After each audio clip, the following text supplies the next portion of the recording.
Bismillahirrahmanirrahim.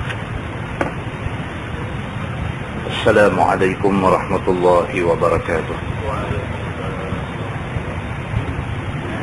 Alhamdulillah wa bihi nasta'in. Ashhadu an la ilaha illallah wahdahu la sharika lah. Wa ashhadu anna sayyidana Muhammadan abduhu wa rasuluh. ونصلي ونسلم على هذا النبي الكريم سيد المرسلين وعلى آله وصحبه أجمعين أما بعد أيها المؤمنون اتقوا الله أوصيكم وإياي بتقوى الله فقد فاز المتقون. Muslimin dan muslimat, mudah-mudahan dirahmati Allah Subhanahu wa ta'ala. Di dalam sebuah hadis riwayat daripada Abi Musa al-Ash'ari radhiyallahu anhu, anna an-nabiy sallallahu alaihi wasallam qala al-mar'u ma'a man ahab, atau kama qala, hadis sahih muttafaqun alaih. Wa fi riwayatin qala قيل للنبي صلى الله عليه وسلم الرجل يحب القوم ولما يلحق بهم قال المرء مع من أحب. Seorang sahabat yang bernama Abu Musa al-Ash'ari radhiyallahu anhu, dia berkata, Nabi sallallahu alaihi wasallam bersabda, sabda Nabi, al-mar'u ma'a man ahab.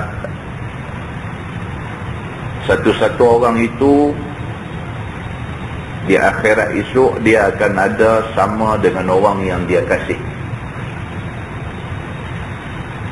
Nabi kata macam tu dalam sebuah hadis sahih muttafaqun alaih. Sepakat ulama mengatakan itu hadis sahih. Nabi kata al-mar'u ma'a man ahab. Satu orang ni di hari akhirat esok dia akan dapat duduk dengan siapa yang dia kasih.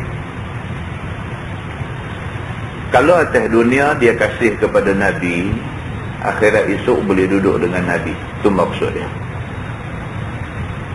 Kalau atas dunia yang dia kasih ni orang-orang Islam yang beriman kepada Allah, maka di akhirat esok dia akan dihimpunkan bersama-sama dengan orang Islam yang beriman kepada Allah. Kalau atas dunia ni dia kasih kepada orang jahat, maka di akhirat esok dia duduk sama orang jahat. Itu maksud dia. Maka Nabi kata al-mar'u, satu-satu orang itu ma'a man ahabta, dia sama dengan siapa yang dia kasih atas dunia. Di dalam sebuah hadis lain, pernah ditanya kepada Nabi sallallahu alaihi wasallam, ar-rajulu yuhibbul qaum walamma yalhaq bihim. Orang tanya kepada Nabi, ya Rasulullah, macam mana dengan satu orang laki-laki yang kasih kepada satu kaum, tapi dia tak pernah sama, tidak pernah jumpa dengan mereka itu. Macam mana kalau satu orang dia kasih dekat satu orang yang dia tak pernah jumpa? Macam mana? Macam kita hari ini, kita kata kita kasih sangat dekat Nabi, tapi tak pernah jumpa Nabi. Kita hari ini bila baca sejarah ulama-ulama yang besar-besar, kita berasa kasih, kita berasa sayang dekat ulama yang besar-besar ni, tapi kita tak pernah jumpa mereka. Macam mana kes yang macam ni? Orang pernah tanya Nabi dulu, ar-rajulu yuhibbul qaum. Satu orang tu dia suka dekat satu kaum, walamma yalhaq bihim, sekalipun dia tak pernah jumpa kaum tu. Qala al-mar'u ma'a man ahabba. Nabi kata tak kira pernah jumpa ke tak pernah jumpa ke, satu orang kalau dia sayang dekat satu kaum, esok dia akan duduk dengan kaum tu. Kita tak pernah jumpa Nabi, tapi kasih sangat kita kepada Nabi. Sampai orang sebut aja Nabi, kita kata sallallahu alaihi wasallam. Kata tu bukti kasih kepada Nabi. Tak kasih, tak kata. Kita kata kerana kita kasih. Kerana kita kasih, maka kita selawat kepada Nabi sallallahu alaihi wasallam. Mudah-mudahan Allah Subhanahu wa taala selawat dan salam kepada Nabi. Kerana kita kasih Nabi, maka kita selalu selawat kepada Nabi. Oleh kerana kita kasih Nabi, walaupun tak pernah jumpa Nabi, Nabi SAW kata, Al-mar'u ma'a man ahabba. Satu orang tu tetap dihimpunkan di hari akhirat esok dengan orang yang dia sayang. Muslimin dan muslimat yang dirahmati Allah sekalian. Islam suruh kita sayang kepada saudara kita yang sama-sama seagama. Islam suruh kita sayang. Di dalam sebuah hadis riwayat daripada Abi Hurairah radhiyallahu anhu, kata dia, qala Rasulullah sallallahu alaihi wasallam, man da'a maridan aw zara akhan lahu fillah nadahu munadiyan طيبة وطاب ممشاك وتبوأت من الجنة منزلة أو كما قال. hadis riwayat Imam At-Tirmizi. Nabi SAW bersabda, Nabi kata, man da'a maridan aw zara akhan lahu fillah. Barang siapa yang meninjau orang sakit ataupun menziarahi saudara dia kerana Allah. Siapa yang pergi duduk tengok orang sakit, satu.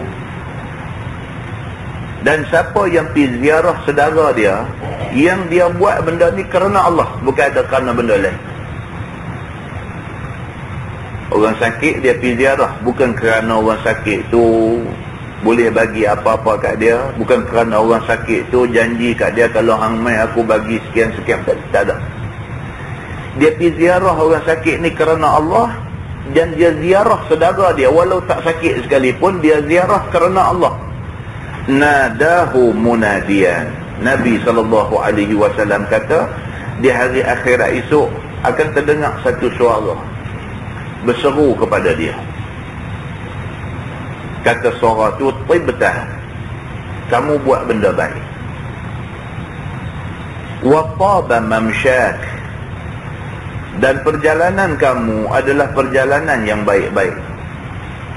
Wa tabawwa'ta minal jannati manzilah, dan suara tu kata, tersedia bagi kamu satu tempat di dalam syurga. Muslimin dan muslimat yang dirahmati Allah sekalian. Mana-mana orang disebut oleh Nabi SAW yang pergi ziarah orang sakit ataupun dia ziarah saudara dia yang tak sakit, terdengar satu suara kata dekat dia, kamu buat benda baik, kamu berjalan kepada satu jalan yang baik. Pergi ziarah orang sakit tu benda baik, dan kita berjalan pergi ziarah orang sakit tu berjalan ke arah satu perjalanan yang baik. Pergi ziarah saudara, adik-beradik, itu perbuatan baik. Berjalan pergi nak ziarah dia, perjalanan kita nak pergi ziarah dia tu, itu adalah satu perjalanan yang baik. Dengan kerana kita buat benda tu kerana Allah, wa tabawwa'ta minal jannati manzilah. Nabi SAW kata, maka tersedialah tempat bagi kamu di dalam syurga Allah Subhanahu wa ta'ala. Muslimin dan muslimat yang dirahmati Allah sekalian, daripada hadis yang kita baca dapat kita faham bahawa Islam adalah satu agama yang dia suruh kita buat benda-benda baik macam ni. Tak ada rugi apa kita pergi ziarah adik-beradik kita, tak ada rugi apa kita pergi ziarah kawan-kawan kita dan sebagainya, tak ada rugi apa. Bahkan ziarah itu dijanjikan kebaikan oleh Allah Subhanahu wa taala. Mudah-mudahan kita dapat beramal apa yang disebut oleh Nabi sallallahu alaihi wasallam di dalam hadis ni, insya-Allah. Kita menggunakan Baharul Mazi jilid 16.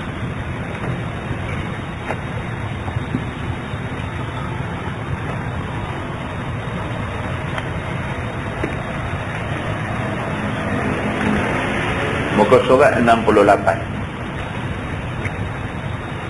Muka surat 68. Kita masuk satu bab fi man takallama bi kalimatin yadhaku bihan nas. Itu baca dah. Muka surat 74.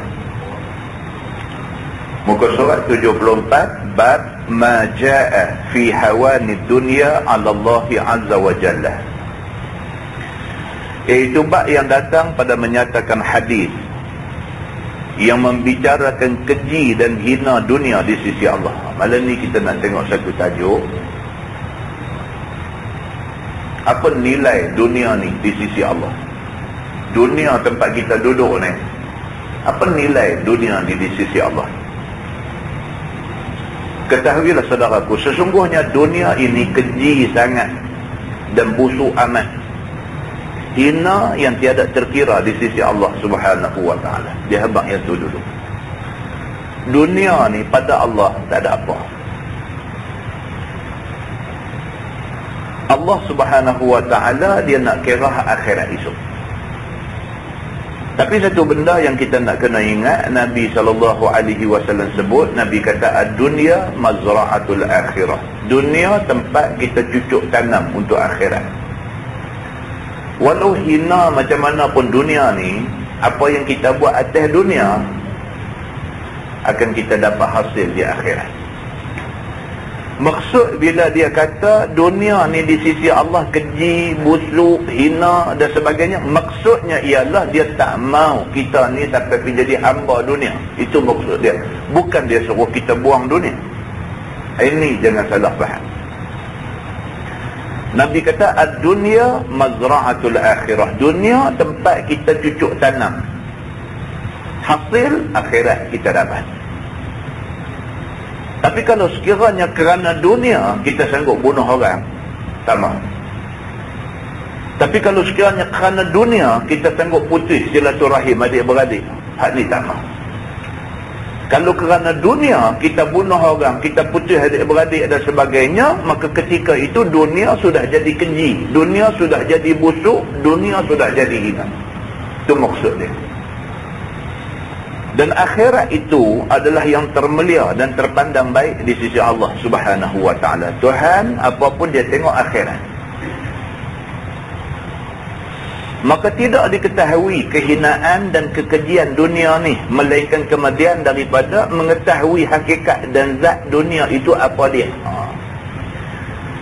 Kita nak kata dunia ni keji, dunia ni hina, dunia ni busuk, dunia ni apa pun, kita kena tahu dulu dunia ni apa benda di atas dunia ni yang boleh menyebabkan dia jadi busuk, jadi hina, jadi keji. Kita kena tahu dulu. Tak tahu tak boleh. Kalau tak tahu, itu hadut jadi. Kadang-kadang televisi ambil lempak dalam sungai, kursi meja dalam rumah pun tak mampu, sampai tak mau nak apa dengan orang semua dah. Duk kira nak bertasbih, duk kira nak berzikir saja. Pasal apa? Pasal dia salah faham tentang dunia. Nabi SAW pun tak larang Sayyidina Abu Bakar, Sayyidina Umar, Sayyidina Osman menyaga. Nabi tak larang. Kalau sekiranya benda tu salah, Nabi larang. Nabi SAW tidak pernah suruh orang-orang yang duduk di keliling dia, sahabat-sahabat yang duduk ada di keliling dia, Nabi SAW tidak pernah suruh mereka pergi buat satu tindakan yang gila semasa hidup di atas dunia. Nabi tak suruh. Bahkan Nabi SAW pesan pula kepada sahabat-sahabat dia, kalau sekiranya di tangan kamu ada benih, Nabi kata, dan kamu tahu kata esok nak kiamat, kamu tanam benih yang ada di tangan kamu tu. Nabi suruh kerja, Nabi suruh usaha atas dunia. Maka kita nak kena tahu, yang kata dunia ni tak elok, yang kata dunia ni keji, yang kata dunia ni hina ni, bila dunia boleh jadi macam tu? Dan bila dunia ni boleh dia ambil manfaat daripada dia? Bila? Sebagaimana yang diterangkan hakikat dunia dan zatnya itu oleh Imam Al-Ghazali di dalam Ihya. Dia kata insya-Allah pada masalah yang akan datang akan diterangkan dengan panjang lebar. Bermula dalil yang menunjukkan atas hina dan keji dunia itu adalah beberapa ayat Quran dan hadis Nabi SAW. Satu daripada hadis tu ialah sebagai yang dikeluarkan oleh Imam At-Tirmizi. Kata dia an Sahli bin Sa'id radhiyallahu anhu qala qala Rasulullah sallallahu alaihi wasallam law kanat ad-dunya ta'dilu 'inda Allah janaha ba'udah ma saqa kafiran minha syarbata ma. Diriwayatkan daripada seorang sahabat Nabi sallallahu alaihi wasallam, nama dia Sahal bin Sa'ad radhiyallahu anhu. Kata dia telah bersabda Nabi sallallahu alaihi wasallam, jikalau adalah dunia ni menyamai kemuliaannya dan kebaikannya di sisi Allah akan satu sayak nyamuk, nescaya tiada diberi Tuhan akan orang kafir minum seteguk air pun daripadanya. Hadis Nabi. Nabi SAW kata dunia ni kalau sekiranya Allah pandang dunia ni, kalaulah Allah pandang dunia ni, nilai dia seperti mana nilai sayap nyamuk. Kalau Tuhan pandang dunia ni terah sayap nyamuk, Tuhan tak bagi orang kafir minum air walau seteguk pun. Maknanya ialah Tuhan tak pandang dunia ni. Maka kerana tu orang kafir Tuhan bukan takat bagi minum air seteguk, bukan takat bagi air 1 jam, bahkan Tuhan bagi dekat orang kafir ni kaya raya hidup di atas dunia ni. Kerana dunia ni tak ada apa-apa bagi Tuhan. Akhirat esok bernilai bagi Tuhan. Maka di hari akhirat esok, siapa yang mati kafir tak dapat rasa nikmat Allah walau sekali, walau sejerit, walau sedetik sekalipun. Maksud hadisnya begitu. Dia kata tetapi dengan sebab hinanya dan kerana busuknya dan kerana kejinya dunia ni, maka diberi Allah akan kafir itu banyak-banyak daripadanya. Kerana dunia ni Tuhan tak pandang, maka Tuhan biar orang kafir nak jadi senang lenang kaya raya atas dunia ni. Tuan-tuan, kalau benda ni benda kita sayang, kita ada kereta, kita sayang kereta tu, anak kita nak bawa kita tak bagi. Benda kita sayang. Jangan kata jiran nak pinjam, jangan kata kawan nak pinjam, anak kita nak bawa pun kita tak bagi ayah bawa. Kita sayang kereta tu, kita takut lagi dia gostar-gostar buat pintu pagar ke apa ke. Kita sayang kereta tu, anak kita sayang pun kita tak bagi dia bawa kereta tu. Tu maknanya sayang. Kalau kereta buruk, kereta cabuk, kita pun tak sayang, kunci pakai tinggal atas meja aja, siapa nak bawa ambil kunci bawa. Maka dunia ni, dia kata Allah Subhanahu Wa Ta'ala tidak pandang dunia ni. Maka kerana tu Allah biar aja orang kafir ke apa ke, hampa nak hidup senang atas dunia, hampa ambil lah. Hak Allah sayang ni akhirat. Maka akhirat Tuhan kontrol. Dia tak bagi kepada orang yang mati kafir, dia bagi kepada orang yang beriman kepada dia saja. Itu maksud dia. Dia kata sampai berpindah ke negeri akhirat, tak merasai lagi ia akan apa sesuatu lain daripada azab semata-mata. Orang kafir ni atas dunia Tuhan biar dekat dia, menyaga jadi saja. Dia buka kedai barang pun kita tengok, kita tahu dia maju dalam menyaga ni. Dia buka kedai barang, kita pun buka kedai barang, tapi nampak dia maju. Tuhan lepas atas dunia ni, Tuhan lepas dapat macam-macam dekat mereka ni. Tapi dia kata bila berpindah sahaja kafir ni ke negeri akhirat, maka tak merasai lagi ia akan apa satu lain daripada azab semata-mata. Di sana esok negeri akhirat, negeri Tuhan sayang, Tuhan tak akan bagi orang yang kafir, orang yang bantah, orang yang ingkar Tuhan, Tuhan tak akan bagi dia rasa apa-apa nikmat di akhirat esok. Kata At-Tirmizi, dan pada bab ini ada riwayat daripada Abi Hurairah radhiyallahu anhu, dan kata dia lagi bermula ini hadis sahih, lagi gharib daripada ini wajah.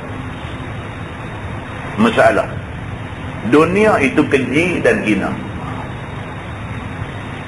Sesungguhnya dunia itu keji, yakni busuk kepada anbiya Allah dan asfiyahnya.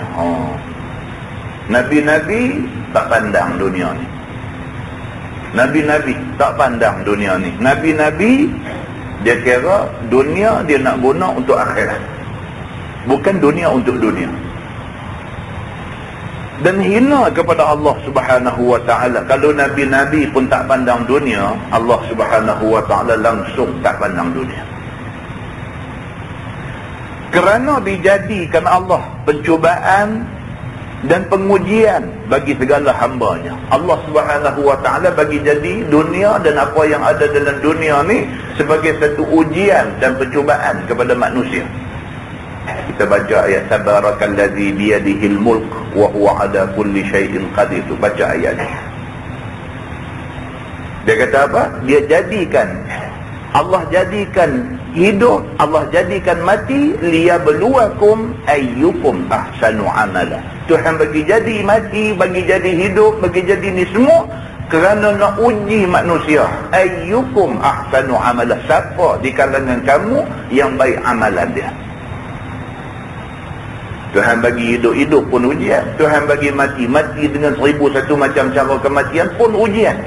Allah bagi jadi semua benda ni sebagai ujian kepada manusia. Nak tengok berapa orang daripada ramai-ramai manusia berjaya dengan ujian Tuhan ni.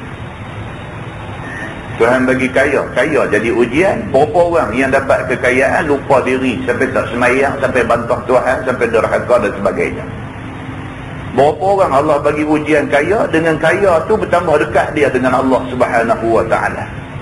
Tuhan bagi sakit, berapa orang dengan sakit tu dia jadi kufur dengan Allah, dia maki hamun Tuhan, dia marah Tuhan kerana Tuhan bagi dia sakit. Dan berapa orang yang Tuhan bagi sakit, kerana sakit tu bertambah lagi dia tunduk besarkan Allah Subhanahu wa ta'ala. Maka baik hidup, baik mati, apa pun, liyabluwakum ayyukum ahsanu amala. Kerana nak uji, kerana nak test kamu, siapa di kalangan kamu yang baik amalan dia. Kerana Allah nak tengok siapa yang beradab kepadanya, yakni kepada dunia ni. Siapa yang dunia menyebabkan dia lupa segala-gala. Allah nak tengok. Dan siapakah yang beradab kepada Allah Subhanahu wa ta'ala? Maka yang beradab kepada dunia dan tidak pedulikan ibadah kepada Tuhannya, maka orang yang demikian itu dapat seksanya di dalam akhirat. Dia kata siapa yang di atas dunia dengan kerana nikmat yang Allah Subhanahu wa ta'ala bagi kat dia, tak peduli habis kepada Tuhan dan sebagainya, akhirat itu kena seksa semata-mata. Dan siapa yang beradab kepada dunia kadar hajatnya yang menyempurnakan ibadah kepada Allah Subhanahu wa ta'ala, maka ialah orang yang betul mendapat balas baik daripada Allah Subhanahu wa ta'ala. Begitulah sebaliknya, siapa yang dapat anugerah Tuhan, dia syukur pada Tuhan, maka Allah Subhanahu wa ta'ala akan balas dengan balas baik kepada dia. Simple saja, agama kita ni simple saja. Dia orang putih kata give and take. Kita bagi ketaatan pada Tuhan, kita boleh ambil keredaan Tuhan. Give and take. Kita bagi ketaatan pada Tuhan, Tuhan kata apa pun kita turut. Tuhan bagi juga pula dekat kita keredaan dia. Keredaan Allah, Allah bagi syurga dia. Give and take. Manusia pun macam tu. Kalau masa kita susah dia tolong kita, esok bila kita senang, kita nak lupa dia. Kita tak lupa dia. Tapi kalau masa kita susah, dia hina kita, dia cerca kita, dia buat macam-macam kat kita. Bila kita senang, manusia, yang kata manusia ni, bila kita senang, dulu masa aku habis. Manusia pun macam tu. Muslimin dan muslimat yang dirahmati Allah sekalian. Kalau dia tolong pun dia kata, masa dia tolong tu dia bagi, itu dia kata, ni aku bagi ke hang ni, dulu aku susah hang tak tolong aku. Dia kata juga, nak bagi puas hati. Manusia. Muslimin dan muslimat yang dirahmati Allah sekalian. Maka kekejian dunia ni telah ada misalnya ditunjukkan oleh Nabi kita sebagai adalah hadis yang dikeluarkan oleh Imam At-Tirmizi. Dunia ni keji, ada banyak hadis. Tuan-tuan, dalam dunia ni kadang-kadang orang kata money can buy everything. Kadang-kadang orang kata duit ni boleh beli segala-gala. Ada duit semua boleh buat. Dah, tak mesti macam tu. Berapa ramai orang ada duit tapi hidup merana susah? Berapa ramai? Duit banyak, juta-juta duit ada, mati bunuh diri. Duit banyak, juta-juta ada, rumah tangga pecah belah, tungging terbalik, habis lintang bukan. Orang putih kata, dia kata, orang ada duit ni, they can buy a house. Dia boleh beli rumah, but not a home. Dia kata, tapi tak boleh beli kediaman. Orang putih, dia kata, sedap ya, kadang-kadang kita dengar kan. Orang ada duit ni, they can buy a house. Dia boleh beli rumah. Rumah besar mana pun boleh beli. Takat-takat rumah di kawasan apa, Bertam apa, tak ada masalah. Boleh beli. No, pergi beli dekat Gold Coast, apa nama tu, dekat Coastal Highway, nak pergi ke airport tu. Rumah, kondominium apa tu, paling murah, 450,000. Paling murah, 450,000, tinggi melangit tu. Lagi rendah, lagi mahal. Pergi tanya rumah depan hospital Gleneagles, Jalan Tangkor apa nama tu, paling murah, dia ada 1.6 juta. Paling murah. Pergi tanya kondominium tu dekat apa Geni Plaza apa nama tu, nampak laut tu. Pergi tanya tengok. Tanya tu start tu 1.1 juta harga rumah. Orang kaya dia boleh beli rumah, but not a home. Dia kata, tapi dia tak boleh beli kediaman. Dia beli rumah 1 juta lebih pun dia duduk hangat.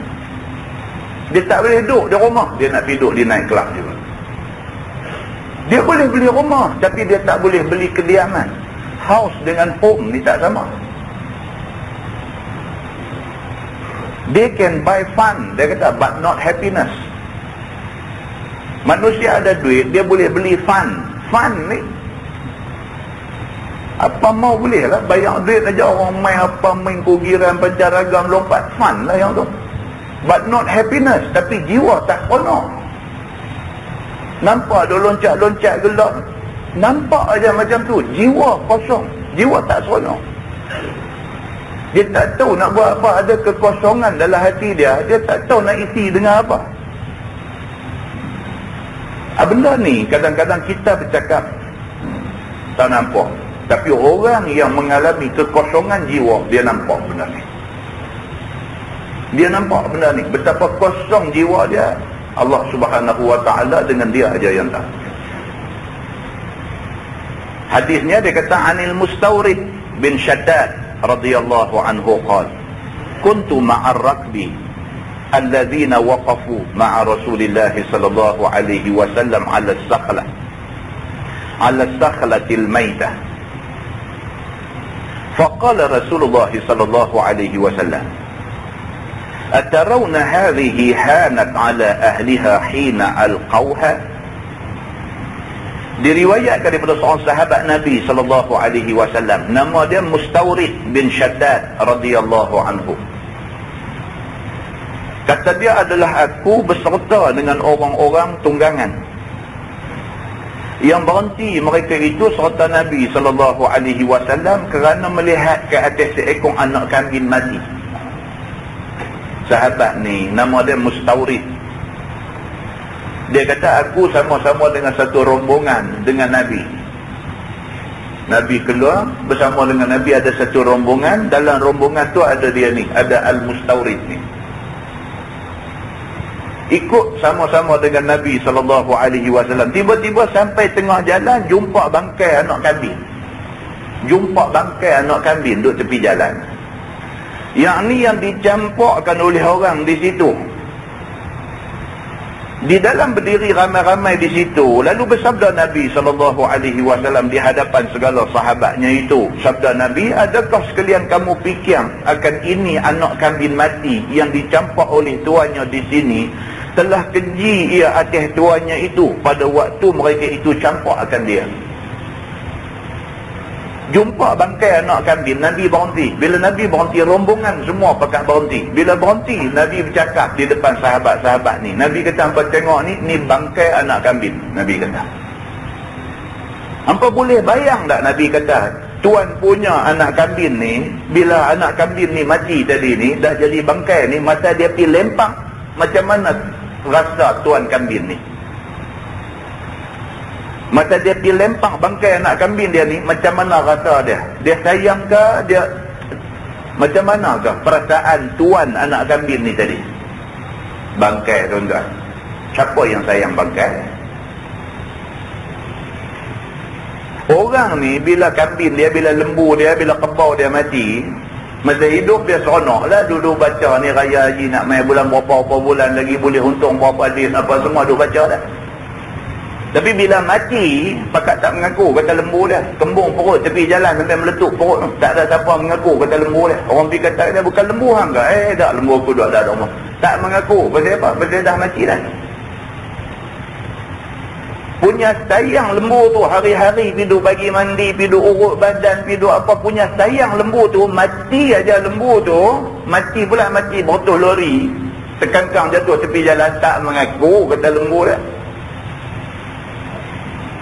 Orang kata kami tahu lembu hang, dia kata tak, lembu aku duduk dalam rumah, tak mengaku dah. Pasal apa? Pasal kejinya lembu tu pada mata tuan dia, pasal hinanya lembu tu pada mata tuan dia ketika sudah jadi bangkai. Nabi SAW tengah duduk dalam satu rombongan, jalan-jalan, tiba-tiba jumpa lembu mati tengah jalan, jumpa anak kambing mati tengah jalan ni. Nabi terus tanya sahabat dia, apa boleh bayang tak perasaan tuan dia masa dia melempak anak kambing dia mati ni di sini? Apa boleh bayang tak perasaan dia macam mana? Adakah kamu fikir yang demikian itu? Nabi kata, apa pernah fikir tak benda tu? Bila didengar mereka itu sabda Nabi SAW yang demikian, lalu dijawab oleh mereka itu, qalu min hawaniha alqauha ya Rasulullah. Qala fad dunya ahwanu 'ala Allah min hadhihi 'ala ahliha. Maka kata sahabat-sahabat Nabi, dari sebab kejinya itulah jadi mereka itu campakkan dia ya Rasulullah. Sahabat-sahabat kata, tuan anak kambing mati ni, masa dia lempak tadi, makna dia cukup tak maulah bangkai ni. Makna dia benci kepada bangkai ni, dia buang bangkai ni. Maka jawab Nabi SAW, maka bahawasanya dunia itu lebih keji atas Allah daripada bangkai ini ke atas tuannya. Nabi kata, kalau tuan dia tadi pun benci dah tengok kambing mampui ni, Allah Subhanahu Wa Ta'ala lagi benci kepada dunia ni, lebih benci daripada kawan tak buang anak kambing mati ni. Nabi kata, bandingan tu, nak bawa bandingan, kata dunia ni tak ada apa di sisi Tuhan. Nak abang yang tu. Kalau macam ni punya agama duk terah ke kita tuan-tuan, padan ke kita nak kelih adik-beradik kerana dunia? Padan ke? Abang dengan adik tak bercakap kerana harta pesaka? Padan ke kita nak putus satu hubungan rahim? Rahim ni makna dia sayang. Bismillahirrahmanirrahim, dengan nama Allah yang Maha Pemurah, Maha Penyayang. Silaturrahim, silah ni makna dia hubungan, rahim ni maksud dia sayang, hubungan kasih sayang. Abang dengan adik kena ada silaturrahim, kena ada hubungan kasih sayang. Patutkah abang tak mau bercakap langsung dengan adik sampai adik mati tak mau pergi tengok semata-mata kerana kes harta pusaka? Patut tak patut jadi macam tu? Sedangkan harta pusaka tu adalah sebahagian daripada dunia. Dunia yang dipandang keji oleh Allah Subhanahu Wa Ta'ala. Hubungan silaturahim yang Allah pandang cukup mulia. Patutkah kita buang apa yang Allah pandang mulia kerana nak ambil benda yang Allah pandang keji? Muslimin dan muslimat yang dirahmati Allah sekalian. Kata Imam At-Tirmizi, dan pada bab ini ada riwayat daripada Jabir bin Abdullah dan Abdullah bin Umar radhiyallahu anhum. Kata Abu Isa, ini hadis, yakni hadis Al-Mustawrid itu hadis yang hasan. Kemudian muka surat berikutnya tu tuan-tuan, dia ulang benda yang sama. 78 pun ulang benda yang sama. 79 saya baca hadis dia saja, juga hadis berkaitan dengan benda yang sama. Saya baca hadis dia. An Abi Hurairah radhiyallahu anhu yaqul, sami'tu Rasulullah sallallahu alaihi wasallam yaqul, ala inna ad-dunya mal'unah, mal'unun ma fiha illa dzikrullah wa ma wala, wa 'alimun aw muta'allim, atau kama qala, hadis riwayat Imam At-Tirmizi. Maksud hadis tu daripada Abi Hurairah radhiyallahu anhu, kata dia, aku dengar Nabi sallallahu alaihi wasallam bersabda. Sabda Nabi, ala inna dunya mal'unah, ketahuilah sesungguhnya dunia ni mal'un, dilaknat. Orang Penang kata mal'un. Mal'un tu bahasa Arab, mal'un. Mal'un maksudnya orang yang kena laknat. Nabi kata, ala inna dunya mal'unah. Ketahuilah sesungguhnya dunia ni mal'unah, dilaknat oleh Tuhan.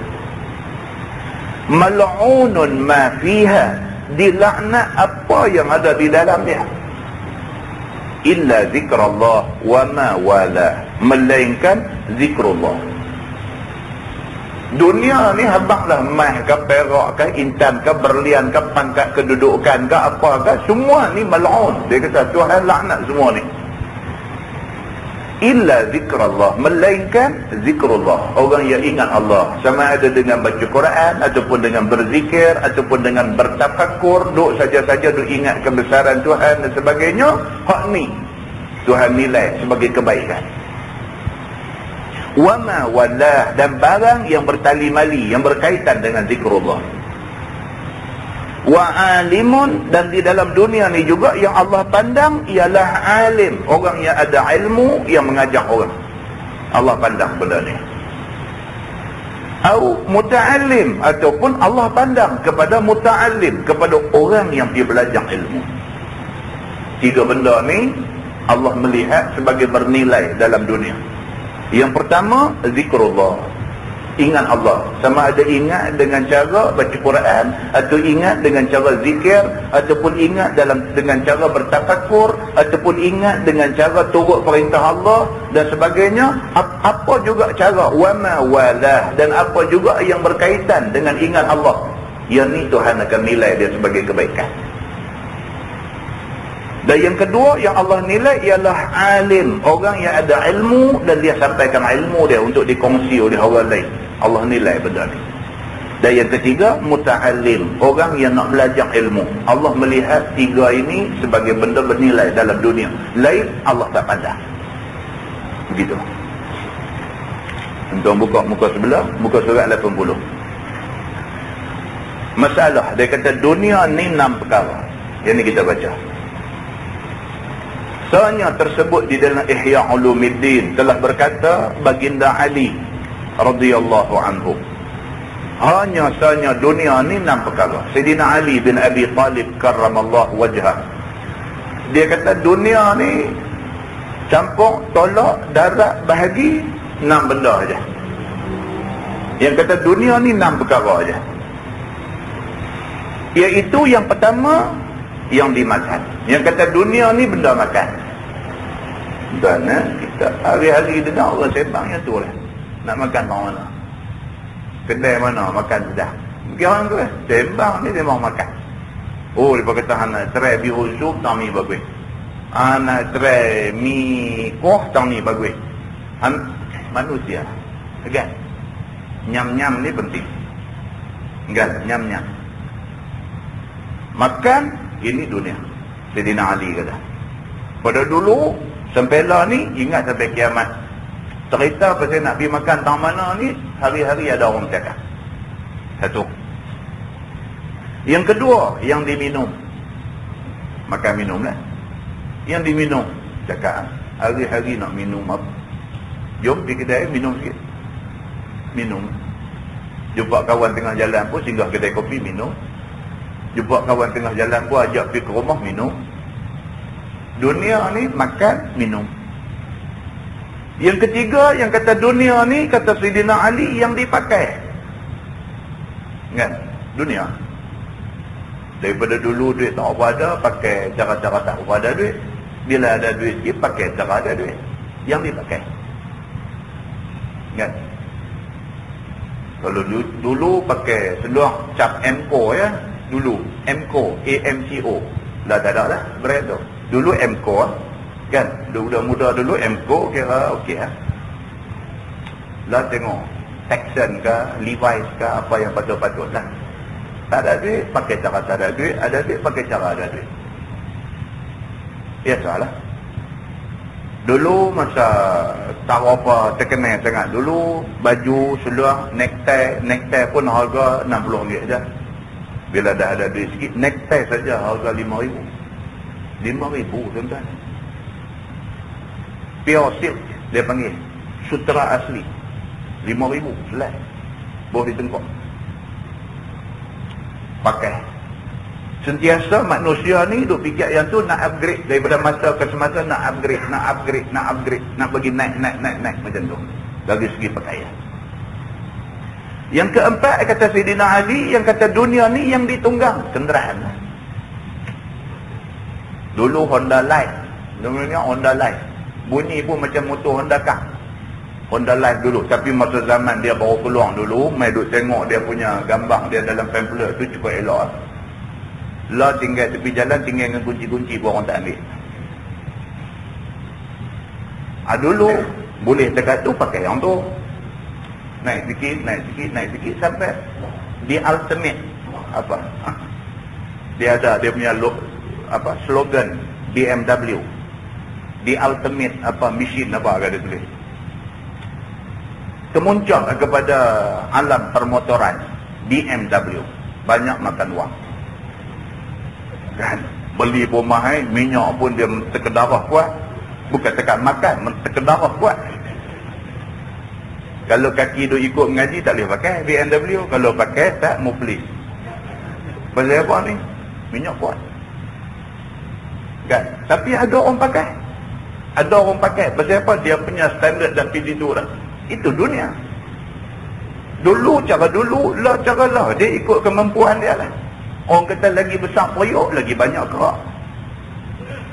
Dulu pendapatan 1,000, belanja cara 1,000. Lah pendapatan 10,000, belanja cara 10,000. Inilah cerita yang kata dunia. Kata Sayyidina Ali bin Abi Talib karamallahu wajhah. Yang kelima, yang kata dunia ni, kata Sayyidina Ali, yang diperisterikan. Perempuan. Dulu zaman tak ada duit, itulah. Dialah orang kuat kita. Bila ada duit sikit duk nampak dia ni, awak nampak berlemuh yang kata ni. Yang kata manusia ni atas dunia dia jadi macam tu. Dulu zaman susah, zaman apa itulah, segak pun dia, apa pun dia lah. Duit ada sikit duk nampak berlemuh kontok. Awang ni busuk hancin lah, awang ni berlemuh lah, awang ni. Ada proses lah tu, kita cakap lagi tu. Pasal apa? Pasal standard dia dalam dunia naik sikit, maka dia nampak macam tu. Yang keenam, kata Sayyidina Ali, dunia ni ialah yang dicium wangi. Maksud dia wangi. Tuan-tuan pergi supermarket tengok, Allahu Akbar. Satu floor kalau di Pacific Hypermarket Perai tu, satu floor tu perfume saja, minyak wangi saja, satu floor, tuan-tuan. Nama ni berbagai-bagai nama tu ada. Wangi. Pasal apa? Pasal manusia bila ada duit sikit atas dunia, dia mau benda-benda ni. Kau ni apa? Dia kata orang tu pakai minyak atar ya. Kita tak ni pun mujur minyak atar. Kalau aku pakai minyak tar saja. Dia kata pakailah, dia tunjuk Tuhan nama macam-macam. Manusia bila hidup atas dunia, ini benda yang menjadi bahan cerita dia. Maka kata Sayyidina Ali bin Abi Talib, dia kata dunia ni 6 perkara ni aja. Pusing pi pusing mai, campur tolak darat bahagi, dia duk main 6 benda ni aja. Maka yang lebih mulia daripada makanan itu ialah madu lebah. Sayyidina Ali kata, hang cakap pasal makanan, dalam senarai makanan ni hak paling bagus madu lebah. Untuk kita dah baca hadis di mana ke kata yang sahabat, satu orang sahabat sakit perut, maka kawan dia pun tak tahu nak buat apa dah, lari pergi jumpa Nabi. Bagi tahu dekat Nabi, ya Rasulullah, sahabat aku di rumah ni sakit perut. Nabi kata apa? Nabi kata bagi madu lebah dekat dia. Balik mai ambil madu lebah bagi makan. Makan. Kau duduk teruk sakit perut. Lari pergi kat Nabi pula. Dia kata, ya Rasulullah, dia sakit lagi. Nabi kata, bagi madu lebah. Dia pun balik mai. Ambil setan jari, bubuh dalam mulut kawan dia. Tengok, kau duduk lorat lagi. Lari pergi kat Nabi pula. Dia kata, ya Rasulullah, nampak kau duduk lorat. Nabi kata kat dia, bagi madu lebah. Dah, tapi bagi 3 kali dah nampak kau duduk lorat. Nabi kata, bagi madu lebah. Nabi kata. Dia balik mai bagi lagi. Nampak teruk lagi, balik pergi jumpa Nabi. Dia kata, ya Rasulullah, dia kata aku dah bagi berapa kali dah, nampak makin teruk, bukan nampak makin baik. Nabi kata apa? Nabi kata, madu lebah tidak dusta, perut kawan kamu yang dusta. Nabi, dia firm. Bila dia kata yang tu. Nabi kata madu lebah tidak dusta. Pasal apa? Pasal dalam Quran sebut tentang madu lebah dan kebaikan dia, dan fadilat dia, dan kelebihan dia. Kalau Quran, kalau Allah sebut kata madu lebah ni boleh buat banyak penawang kepada banyak sakit, mustahil hak Tuhan kata tak betul. Aku dah suruh dah buat macam yang Tuhan kata. Hang duk mai habang kata tak mau nak baik, hang duk mai habang kata teruk lagi. Nabi kata apa? Nabi kata madu lebah tidak dusta. Pasal Tuhan yang kata, perut kawan kamu yang dusta.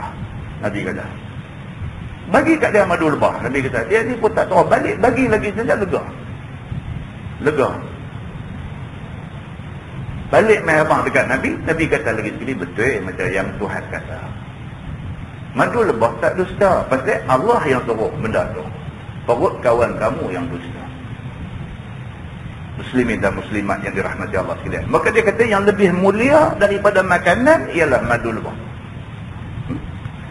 Maka ialah air manis yang terbit daripada mulut lebah. Yang kata makanan paling istimewa dalam dunia ni adalah satu cairan yang keluar daripada mulut menadang, nama lebah. Apa sangat dunia ni? Makanan yang paling hebat pun air liuk lebah saja. Apa yang kata dunia ni hebat sangat? Apa yang kata dunia ni dahsyat tak mana sangat? Makanan yang paling hebat atas dunia pun air liuk lebah saja. Begitu.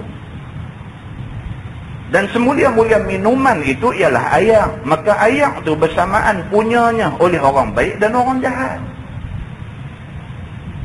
Minuman yang paling baik apa? Air. Karan tak ada, tak apa tuan-tuan. Jangan air tak ada. Ini karan tak ada semua orang kan. Karan tak ada tak apa, jangan air tak ada. Karan tak ada, kita reti torah lagi. Reti duduk dalam rumah hangat, keluar duduk di dalam gelap, cucuk lilin, cucuk apa pasang pi lah tu selek ke apa ke. Reti lagi nak fikir, air tak ada apa guna. Air tak ada, bukan air pancung tak ada, air tak ada. Telaga pun tak ada air, pancung pun tak ada air tak ada. Nak buat lagu mana? Maka dia kata minuman, semulia-mulia minuman ni air lah. Dia kata maka air ni bersamaan punyanya oleh orang baik dan orang jahat. Air ni orang kafir pun dapat banyak tu, orang Islam pun dapat banyak tu. Tak ada apa air ni. Yang kata istimewa sangat air ni, minuman ni, sama aja. Orang semayang pun minum air tu lah, orang yang duk lawan Tuhan pun minum air tu lah. Dia kata dan semulia-mulia yang diperistrikan itu ialah perempuan. Dia kata yang diperistrikan perempuan lah. Mana ada orang kahwin sama-sama lelaki-lelaki kecuali di negeri orang putih. Negeri orang putih dia pun minta nak kahwin lelaki-lelaki. Bila gereja bantah permintaan mereka boikot, pakat tak pergi gereja. Gereja takut orang tak mai, gereja kata okey. Lah gereja di negeri orang putih bagi menikah pasangan lelaki-lelaki dengan lelaki-lelaki. Boleh. Islam tak boleh macam tu. Islam kalau kata tak boleh lah. Hampa tak omel apa punya hal lah. Esok hampa tanggung lah depan Tuhan esok. Kami nak kena turun. Hampa tak boleh lah. Maka sebaik-baik yang kata isteri itu sebaik-baik ialah perempuan. Maka ialah pertemukan jalan kencing dan jalan kencing. Dia kata yang kata perempuan, yang kata ada isteri ni apa dia? Ya ni lah Sayyidina Ali kata. Habis sangat kemuncak kepada berkenan dekat satu orang perempuan ni, kemuncak dia yang tu lah, bagi bertemu dua tempat tak elok. Itulah dunia, dia kata. Ya adu nak sangat dunia, teratu je, dia kata. Demi Allah bahawasanya perempuan itu bersegak-segak, ia sehabis-habis segak. Dan yang dikehendaki daripada perempuan itu ialah sekenji-kenji barangnya. Sayyidina Ali kata lagu tu. Segak macam mana pun serupa je. Lagu tu yang boleh terang lebih kita. Kan? Tu aja yang kata dunia tu aja saya kata.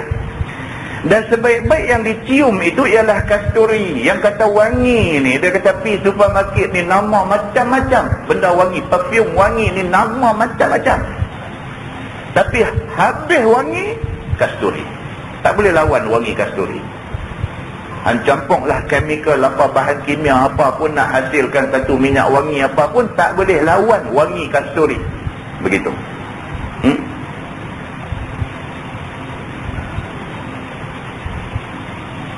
Jadi, dan sebaik-baik yang dicium itu kasturi, maka ialah darah kijang. Dia kata, yang kata kasturi itu ialah satu part daripada kijang.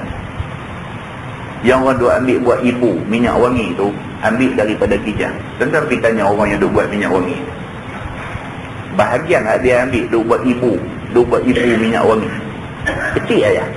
Hak tu lah dia rebuih lah, dia buat apa lah, duk buat bagi jadi sampai ribu-ribu botol ni. Bahagian tu aja. Bahagian tu diambil daripada kijang. Tu hak wangi tu. Ibu dia mesti main daripada badan kijang. Apa sangat dunia ni yang kata wangi dia rupa-rupanya ambil daripada kijang. Dia buat lumuk di badan kita. Dan sebaik-baik tunggangan itu ialah kuda, maka di atasnya kematian anak laki-laki. Oh, hebat sekali zaman dulu kenderaan. Bila cakap kenderaan zaman dulu, tunggangan zaman dulu, paling hebat kuda lah. Tapi kuda, yang kata kuda yang hebat ni, di atas belakang kuda lah ramai anak-anak laki-laki mati dalam perang. Kalau budak-budak muda kita lah ni, motor lah. Motor ni sehebat-hebat tunggangan bagi mereka lah. Ayah dia ada duit nak beli kereta pun tak mahu, dia mau motor ya. Pasal apa? Pasal bagi dia motor tu hebat. Kereta ni kira tak mahu, dia mau motor. Dia boleh pakai komplit set daripada kepala sampai ke kaki, pakai sesuai dengan nak naik motor besar ni. Dia boleh koyak minyak motor tu, bila lalu depan orang duk main masjid ni, dia angkat tayar depan. Kira yang ni cukup hebat saja. Duk kawasan perumahan rumah dia ada banyak tu, dia nak balik rumah dia aja hujung tu saja dia koyak minyak motor. Weng, nak bagi orang sakit hati buat apa tu? Pak pun tak ada masalah. Pak pun kata tak, anak dia yang duk koyak minyak motor yang balik, bukan tak tahu, tak kisah. Tu saja dia kata. Yang kata dunia ni hebat tak mana pun, dia menjadi punca kematian orang. Kalau kuda pun kuda, kalau kereta pun kereta. Aksiden mati serba tu. Tu saya cakap kereta lah, kenderaan hebat nu, kapal terbang apa semua pun, dia crash sekali mati ratus-ratus orang. Tu saja yang kata dunia ni tak ada apa, dia kata. Dan sebaik-baik pakaian itu ialah sutera, maka iaitu sarang ulas. Oh, pakaian yang paling hebat ni sutera lah. Sutera ni apa? Kalau sutera yang asli sarang ulas, yang liang ulas, maka cubalah tilik akan kejinya dunia ni. Sayyidina Ali kata, hampa fikir yang ni, fahamlah, yang kata dunia ni, inilah hakikat dunia. Apa yang kita dapat dengan dunia ni? Begitu. Masalah dunia ni hina amat dan sedikit amat dengan nisbah kepada akhirat. Maka telah datang misal nisbah dunia dengan akhirat ni dalam beberapa riwayat hadis. Satu daripadanya riwayat yang dikeluarkan oleh Imam At-Tirmizi. Kata dia, Anil Mustawrid radhiyallahu anhu qala Rasulullah sallallahu alaihi wasallam, mad dunya fil akhirah illa mithlu ma yaj'alu ahadukum asbu'ahu fil yammi falyanzur bima yarjih. Diriwayatkan hadis ni daripada seorang sahabat Nabi sallallahu alaihi wasallam. Nama dia Al-Mustawrid bin Shaddad radhiyallahu anhu. Kata dia, telah bersabda Nabi sallallahu alaihi wasallam, apakah nisbahnya dan berapakah kadarnya dunia ni pada sisi Allah di akhirat? Tiada ada melainkan seumpama barang yang dijadikan oleh seorang daripada kamu akan sebiji jarinya di dalam laut. Yang ni dicelupkannya ujung jarinya ke dalam laut yang luas yang tiada bertepi, kemudian ditariknya jari itu dari dalam laut itu, maka lihatlah apa yang ada kembali sama jari itu. Bukankah sedikit basah jua? Demikianlah jua dunia dengan akhirat itu sedikit amat nisbahnya, sebagaimana yang dimisalkan oleh Nabi itu. Nak banding dunia dengan akhirat ni umpama lautan. Dia kata dunia ni umpama kita ambil jari celup dalam air laut, angkat banyak mana basah di jari, itulah dunia. Nak banding dengan lautan yang luas ni, dunia ni macam jari celup tu aja. Celup angkat, ayam hak duk lekat di jari tu dunia. Banyak tu aja dunia. Akhirat tu punya besar tu ada. Tuan tengok iklan dalam TV, dia kata sampah saja, sampah yang dibuat oleh orang Kuala Lumpur saja. Dia kata kalau pergi lungguk di stadium Bukit Jalil, penuh stadium tu sampah. Orang Kuala Lumpur saja buat sampah. Dia kata kalau pergi lungguk, penuh stadium Bukit Jalil tu. Punya dahsyat. Tu baru sampah Kuala Lumpur banyak tu, belum sampah dalam dunia ni lagi kan. Nisbah sampah Kuala Lumpur pun kita dengar gerun kan. Contoh nak nisbah sampah dalam dunia ni, tengok dulu kapal apa dia bawa sampah pergi ke tengah laut, duduk tengok ikan orang tak ada nak tuang dalam laut kan. Tapi mana ada perairan yang tak dipunyai oleh siapa-siapa. Maka akhirnya kapal tu balik negeri dia balik, tak boleh nak buat. Dia bawa sampah daripada negeri dia, dia bawa nak pergi buang tak mana, bawa lalu duk tengok ada kapal lain nak buang tak boleh, lama-lama balik negeri dia busuk habis kapten kapal tu. Punya banyaknya sampah. Kita kata banyak, nisbah kepada sampah dunia berapa punya banyak. Nak nisbah dunia dengan akhirat ni lebih dahsyat lagi, bandingan dia lebih dahsyat lagi. Dunia ni banyak jari celuk dalam air laut tu, angkat takat basah jari, takat tu aja dunia. Akhirat lautan luas tu, itu akhirat. Banyak orang duk marah dekat kawan berenang maraton ni. Apalah dia kata, berenang pun boleh dapat datuk. Tuan-tuan, bukan senang tuan-tuan, berenang 58 kilometer. 58 km berenang. Kita jogging pun tak boleh pergi 58 km tu atas darat pun tak boleh pergi. Maknanya dari segi usaha dia baguslah. Tang dia tak semayang tu dia dengan Tuhan lah kan. Usaha dia tu nak berenang pergi 58 km punya jauh, berenang dengan air laut sejuk, dengan apa, dahsyat tuan-tuan. Itu usaha yang dahsyat. Baru 58 km, lautan Hindi berapa kilometer? Masa esok main orang Simpang 4 Matang Buluh belakang pergi berenang lintas laut Hindi ke apa ke, yang tu bagi ton terus kat dia. Lintas lautan Hindi. Muslimin dan muslimah yang dirahmati Allah sekalian. Lautan Hindi tu baru satu laut. Tu ada berapa banyak lautan lagi dalam dunia ni. Lautan Hindi tu pun diceluk jari angkat, tengok pun kita duk perasakan tak nampak dah darat tepi ni, duk tengah lautan Hindi. Akhirat lebih pada tu lagi kalau nak banding dengan dunia kita celuk jari. Makna kata dunia ni kecil lah, tak ada apa bagi Tuhan. Akhirat tu yang sebenar-benar yang Tuhan nak tengok. Muslimin dan muslimat yang dirahmati Allah sekalian. Duk cerita baru ni dengan kawan di Masjid Padang Temusu. Dia duk abang, dia baca dalam majalah apa tak, duk cerita pasal jari manusia ni kan.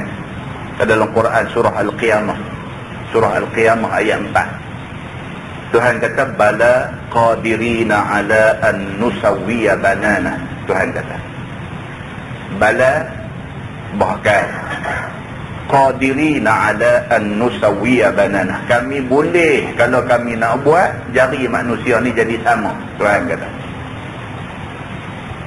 ni cap jari kita ni, tak ada dua manusia dalam dunia ni yang sama cap jari. Tak ada dua orang yang sama, semua tak sama. Besar ni aja, kecil aja jari kita ni, kecil aja. Tapi tak ada nak cari dua orang dalam dunia ni yang mempunyai cap jari sama, tak ada. Punya dahsyatnya Tuhan boleh buat dalam kawasan sempit macam ni, dia boleh buat bagi belai. Tapi Tuhan kata dalam Quran, bala qadirina ala an nusawwiya banana. Bahkan kami boleh buat kalau kami nak bagi jadi sama jari manusia. Nak buat sama senang. Hak susah ni nak buat bagi belain. Hak tu yang susah. Tuhan boleh buat hak susah tu. Hak senang ni tak ada apa-apa lah. Kawan hak di masjid Padang Temusu ni, dia kata dia baca dalam majalah apa tu, saintis. Dia kata kalau sekiranya manusia nak cuba buat cap jari manusia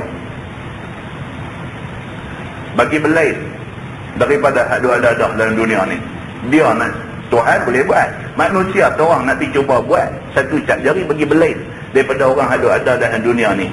Dia perlu komputer sebesar padang bola.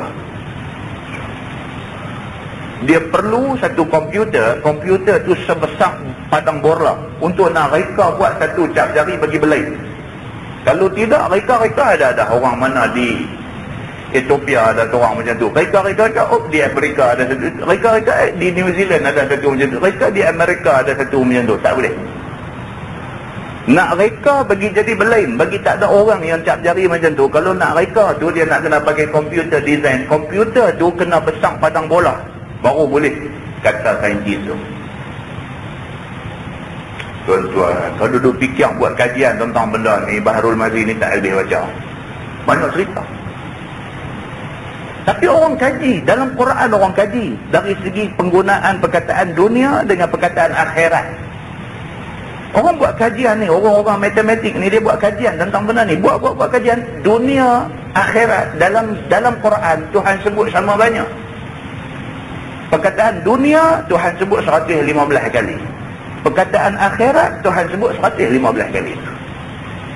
Tuan-tuan bayangkan Quran yang 30 juzuk, 6,000 lebih tu ada ayat tu ada dalam Quran ni. Tuhan boleh balance benda ni. Boleh dunia sebut 115 kali, akhirat pun sebut 115 kali. Ya Allah. Tuhan sebut perkataan hayah, perkataan hidup dengan perkataan maut, perkataan mati, sama banyak, 145 kali. Hidup 145 kali sebut dalam 30 juzuk Quran tu ada 145 kali sebut perkataan hayah. Dan dalam Quran juga ada 145 kali Tuhan sebut perkataan maut, perkataan mati. Tuhan atuk macam tu dengan ayat dia cantik, dengan bahasa dia sedap, dengan sastranya tinggi, dengan isi kandungannya yang dalam pada tu. Tuhan boleh atuk ni dari segi nombor-nombor ni, Tuhan boleh atuk lagi.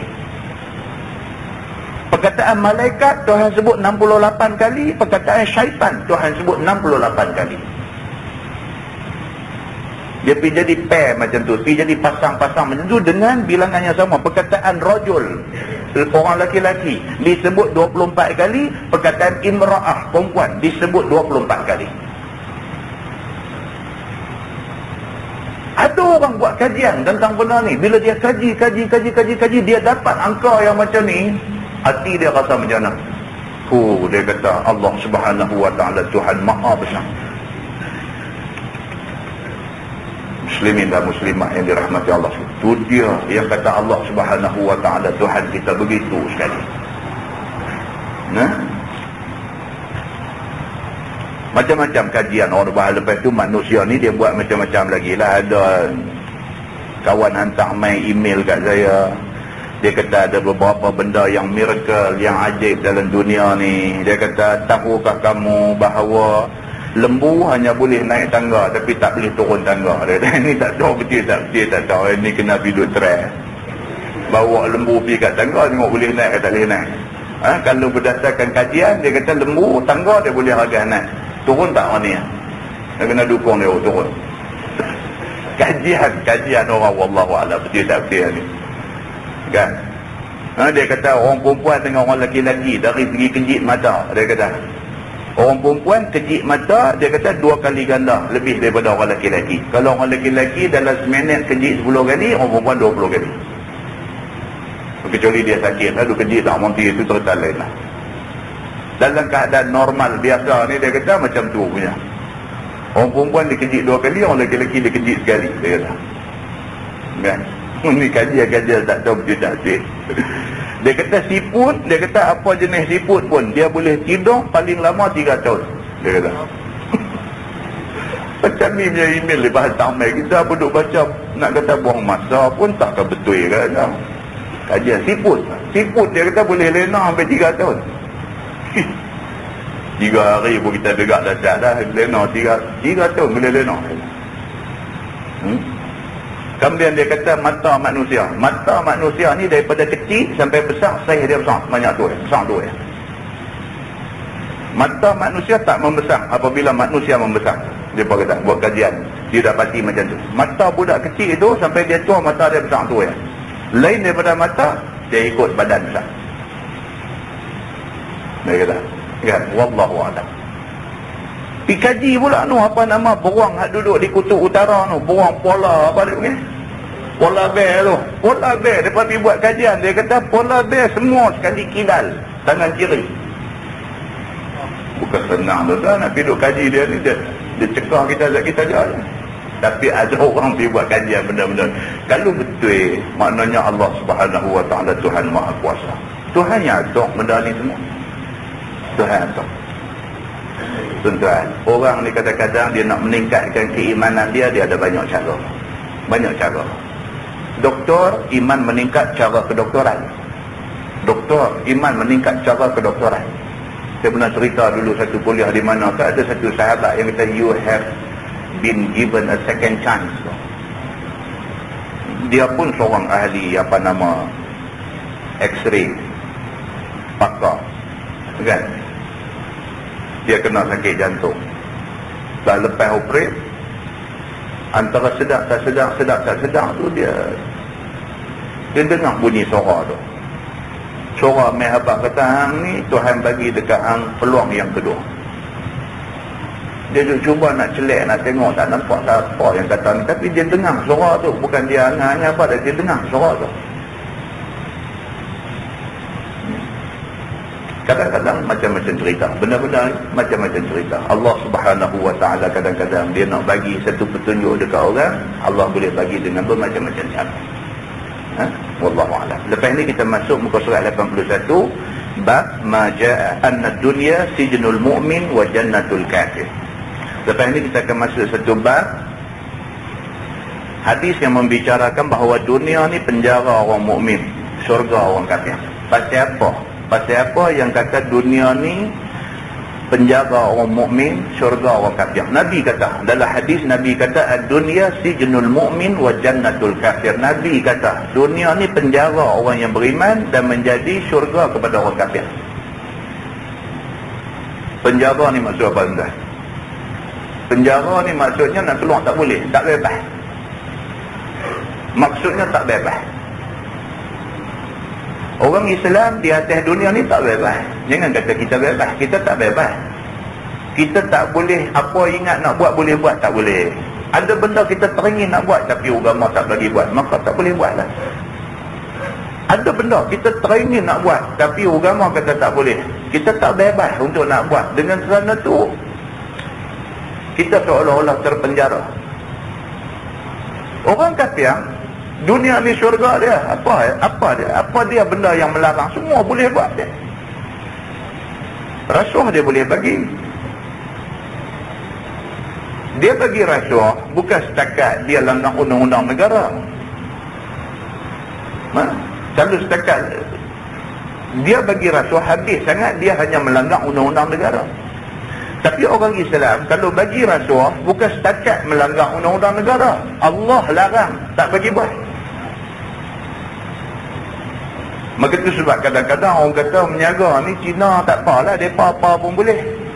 Mereka nak bagi rasuah, mereka nak apa, orang tak kacau menyaga mereka. Sebab mereka bagi rasuah sana sini, orang tak main kacau mereka. Kita orang Islam menyaga, payahlah kita nak bagi, duk ingat Tuhan tak. Kita tak bagi, kita kena kacau. Kita duk ingat macam tu. Maka kita rasa macam dunia ni penjara bagi kita. Kafir beraja di mata sultan di hati. Apa dia nak buat, dia buat. Pasal apa? Tak ada benda yang dilarang. Agama tak melarang dia buat macam tu. Agama dia tak larang dia buat macam tu. Maka dengan kerana tu Nabi kata ad-dunya sijnul mu'min. Dunia ni bagi orang Islam umpama penjara.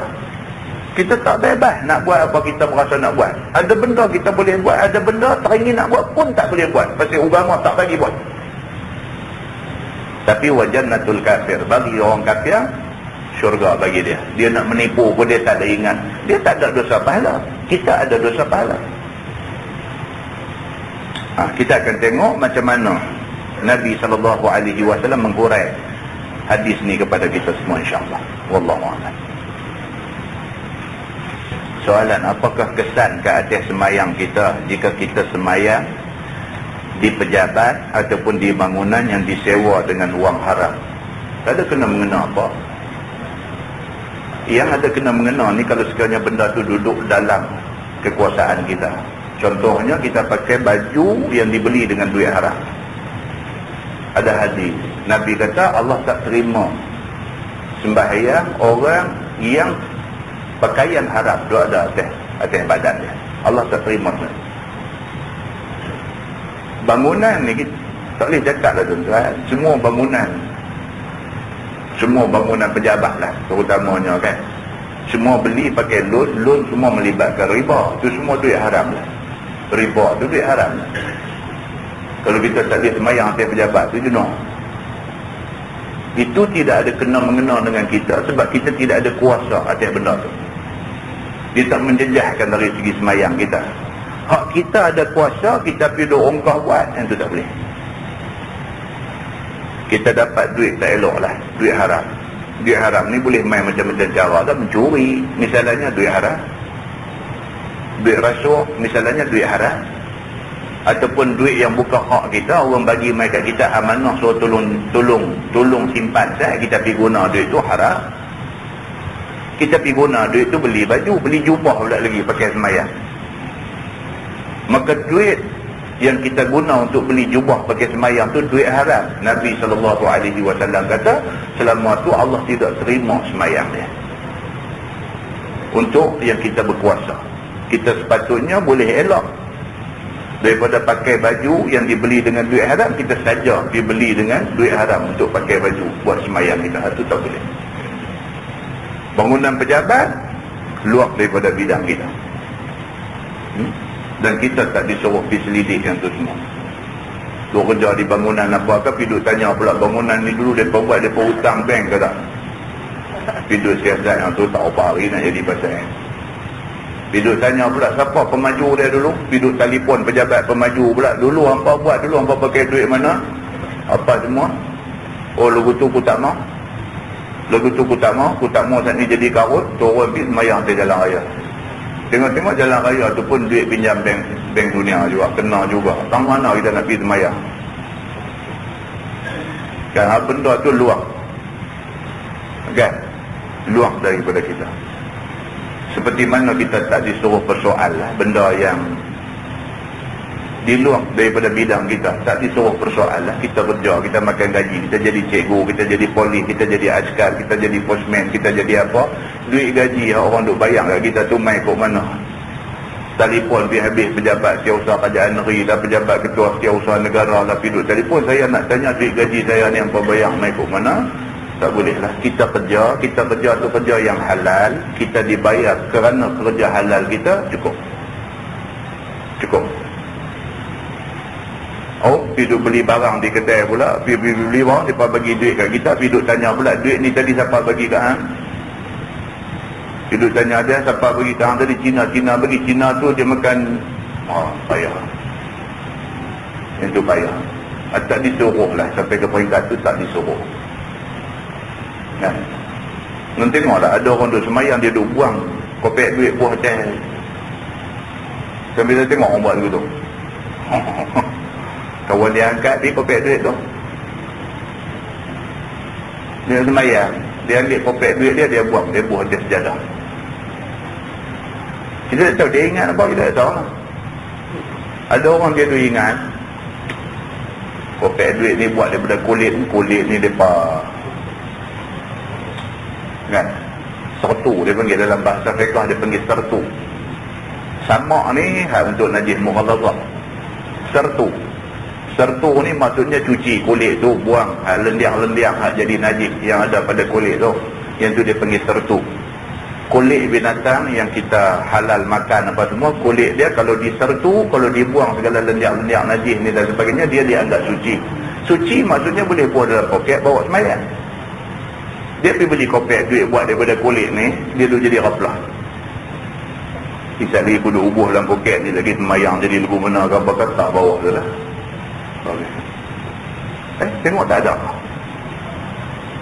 Ada kawan tolong ambil pin nak tolong sertu kopek dia. Ajar dia.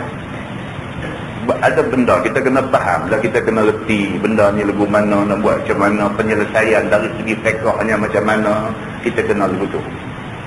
Ada yang pilot tak kopek di bawah ni, dia apa? Dia kata tak ada duit, semua dalam duit ni pun duk pergi merata, dia kata Cina, Hindu semua duk pegang ni, dia duk makan apa ke, dia pegang apa, tak lagi duk dalam poket kita duk buat semayang tak bagus, dia pergi duk ingat lagu tu pada juga letak tu. Kalau itu yang dia ingat, bukan cakap buah dalam poket buat semayang, dia duk pegang hari-hari tu pun jadi masalah. Kalau itu yang dia duk jadi masalah kat dia pegang tu pun jadi masalah. Dapat duit not, tengok ada nampak kesan merah macam darah sikit, tu dah lah ni aku buatan darah datang tu dah. Tak mau pakai tinggal di bus stop mana ke, pergi belah kita tak mau ambil duit ni.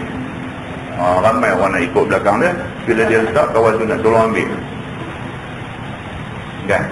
Benda-benda macam ni dalam fiqh dia panggil umumul balwa. Umumul balwa, dia ada satu perbahasan dalam fiqh. Umumul balwa maksudnya satu benda yang bala dia sudah umum, kita tak boleh buat apa. Sebab sifat duit ni dia mutaharrik, sifat duit ni dia bergerak. Jadi kita tak boleh kontrol duit ni, tak boleh, dia mesti bergerak. Pasal apa? Pasal dia terlibat di dalam muamalat. Di dalam muamalat, hari ni ada kat kita, esok ada kat dia ni, dia lusa ada kat dia. Tulat, dalam tulat tu aja boleh ada kat 5 orang duit tu. Jadi dia bergerak. Dia boleh pergi kedai makan orang Islam, dia boleh pergi kedai macam-macam kedai dia boleh pergi. Di benda ni umumul balwa. Banyak benda yang dikecualikan daripada kes-kes yang kita nak bincang rumit. Ni kita pakai kapet masjid punya tebal elok sedap duduk ni. Cicak berak tu baju mana? Tapi cicak ni najis apa? Najis 3 aja, mukhaffafah, mutawassithah dengan mughalladhah. Tapi cicak najis apa? Yang kita tahu najis mukhaffafah ni najis ayak kencing budak laki-laki yang hanya menyusu susu mak dia aja. Yang tu aja mukhaffafah. Lain pada tu sama ada mutawassithah ataupun mughalladhah. Tai cicak najis apa? Najis mutawassithah. Cara nak cuci tai cicak macam mana? Cara dia mesti kena buang air najis, lepas tu mesti kena air yang mengalir, baru dia anggap bersih. Larat hari-hari nak tipis ni keluar piduk sembung air di luar tu. Beli, lepas tu kerja 12 tu kerja hari-hari, tak boleh pakai. Maka dalam kes yang macam ni, dia panggil umumul balwa. Tak payah buat apa dah, dia sudah jadi satu bala yang umum. Jadi kita ambil apa penyodok tu, kuih-kuih buang, cukup, sudah dianggap bersih. Ini klasifikasi dalam fiqh. Hari kita tahu, barulah jadi hati pun tak ada was-was, tak ada ingat macam-macam dan sebagainya, dan kita ibadat pun berasa lega. Ini penting tuan-tuan, untuk nak menyumbang kepada yakin dan khusyuk di dalam beribadah kepada Allah. Mudah-mudahan Allah bagi kebaikan kepada kita semua.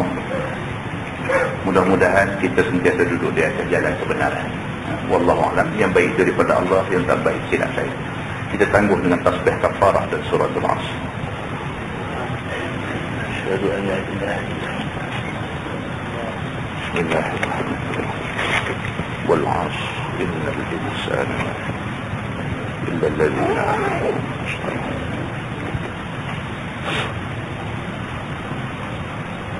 اللهم صل على محمد في الأولين والآخرين وسلم رضي الله تبارك وتعالى عن ساداتنا أصحاب سيدنا رسول الله أجمعين. بسم الله الرحمن الرحيم. الحمد لله رب العالمين حمدا يوافي نعمه ويكافئ مزيدا.